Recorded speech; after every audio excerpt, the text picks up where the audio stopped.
আমি হালকা হালকা করে কুচিটা করে নিচ্ছি, যাতে কুচিগুলো একটু ফাঁকা ফাঁকা করে হয়। আর 3 ইঞ্চি আমি চওড়া করে কাপড় কেটে নিয়ে ফোল্ড করে নিয়েছিলাম প্রথমে। তারপরে আমি 3 ইঞ্চি করে কাপড়টা কেটে নিলাম, চৌকো করে ফোল্ড করে রাউন্ড করে শেপ দিয়ে কেটে দিলাম। তারপর একটা চাপ সেলাই দিয়ে দিলাম, দুটো কেটে নিলাম একবারে। এবার একটা চাপ সেলাই দিয়ে দিয়েছি, দুটোরই হয়ে গেছে আমার।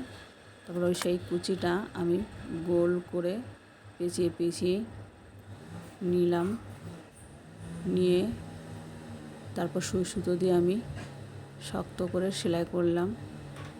তারপরে দড়ির সঙ্গে ব্লাউজের যে ফিতেটা বানিয়েছিলাম তার সঙ্গে সুইয়ের সঙ্গে আমি ফুলের অ্যাড করে দিলাম। করার পরে আমি সেই তিন কোনা সে ফুলটা আমি ওর সঙ্গে অ্যাড করে দিলাম। এই যে আমার ফুলটা রেডি হয়ে গেছে।